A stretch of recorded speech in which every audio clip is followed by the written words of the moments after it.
Alright, ladies, gentlemen, boys and girls of all ages, Spank the Monkey back again with another video of Singles Bojingles. Right, so I have a few cards here that I've picked up from one of our community of sellers, and allow me to open these cards up for our viewing pleasure. So join me on this journey to open a couple of singles. Okay, so let's see. Okay, I think we have a bunch of chaff here. I think this would be chaff and this would be chaff. So let's get right to it here. Let's just first go through the chaff of the deck. And let's put this card over here. Okay, here we go. So we have some Japanese cards. I don't know what these are. From the Tarkir block, I think. So yeah, let's not go through that too much. So we'll put this over here. We have a Runaway Together from the Throne of Eldraine deck, and we have the ring. What do you call it? These things? Mechanic cards, I suppose. Okay. So okay, we have that, and we have this other Japanese card, which I don't recognize, so we'll put that away. Okay, so let's go to the first thing first. Ooh, another item of chaff. Okay, first thing here we have Fiery Emancipation. So I think originally this came out in the Core 2021 set, and is actually of good value. I think it's about I don't know, between $10 to $20. So this came out in the Enchanting Tales set of cards from the latest, what do you call this? Wilds of Eldraine set. So this is coming out very cheap. So while I do have a few copies of the original Fiery Emancipation cards, I picked this up for cheap. I think this is like less than $2 or maybe $2. Just for, additional copies of the card. So next up we have a Delayed Blast Fireball. So this is a card that I actually have been looking to get copies of, especially if you're playing cards from exile. So what this does is this is an instant, 3 to cast. So Delayed Blast Fireball deals 2 damage to each opponent and each creature they control. Now, if this spell was cast from exile, it deals 5 damage to each opponent and each creature they control instead. And then you can pay 4 to cast it foretell, right? So during your turn, you may pay 2 and exile this card from your hand face down. Cast it on a later turn for its foretell cost. So yeah, so this is a good card. Definitely an auto-include for people who are running Prosper, since you're playing it from exile. Yeah, so happy to pick that one up. Interestingly enough, I had opened, I think, 4 set boosters of the Commander Legends Baldur's Gate set, and I don't think I got one of these. So happy to have picked up a single of that. Okay, next up would be Greater Good. So this is actually one of those underrated cards which are actually pretty good, especially if you're in an Enchantress deck and you want to pick up a lot of card draw. So this is enchantment, 4 to cast, sacrifice creature, draw cards equal to the sacrifice creature's power, then discard 3 cards. So this is a pretty awesome way to draw cards. Okay, so good to have another copy of that. Next, we have an Apex Allosaur. So this is a 90 cast dinosaur, power toughness 10-10.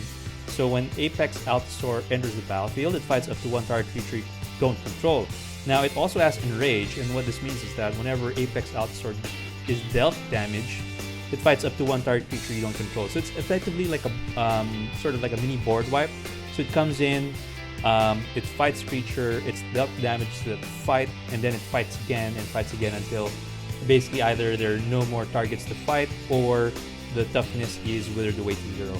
So this is a pretty good card. I will slot this in with my Thronebreaker of Silence deck as sort of a secondary threat, because the sub-theme of that is fighting, and also some type of board wipe that I can use in case I have to. So happy to have finally picked up this card from, I think this is Commander 2019 or 2018. Oh yeah, C19. Next one is a mythic.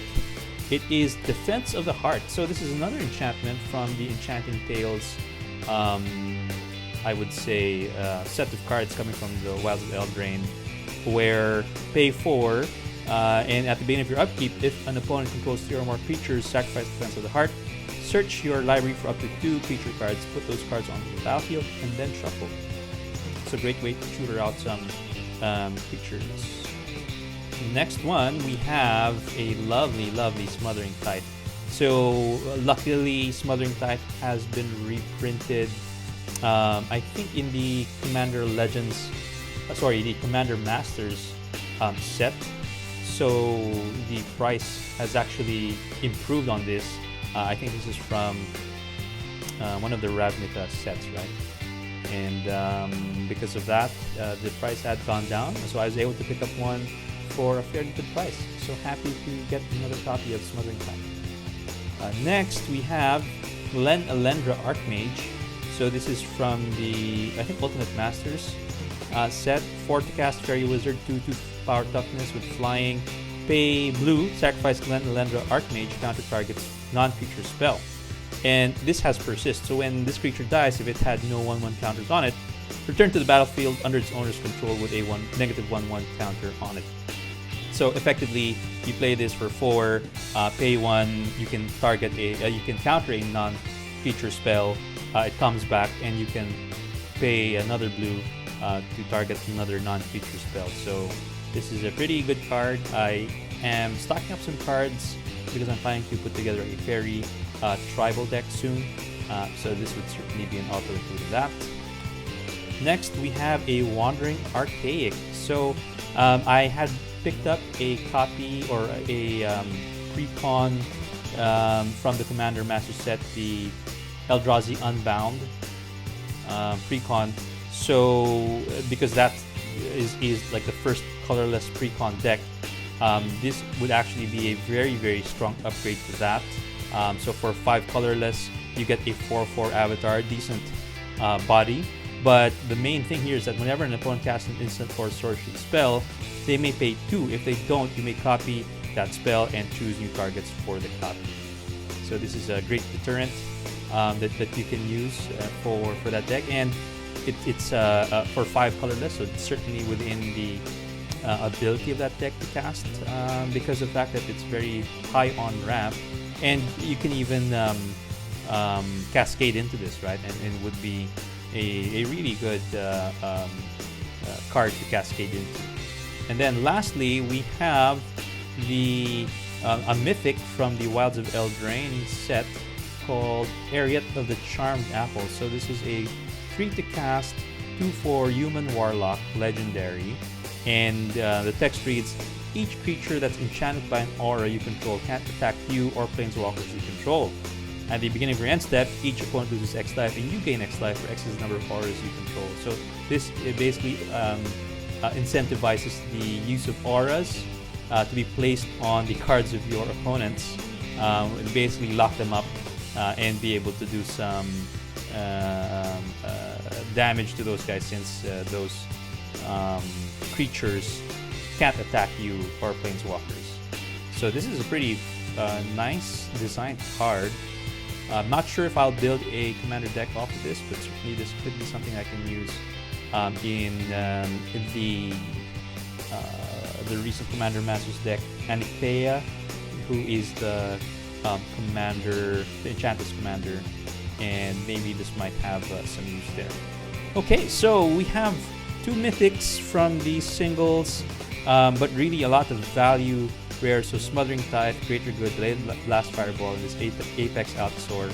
Then my Wandering Archaic will then just update or upgrade my Eldrazi Unbound deck.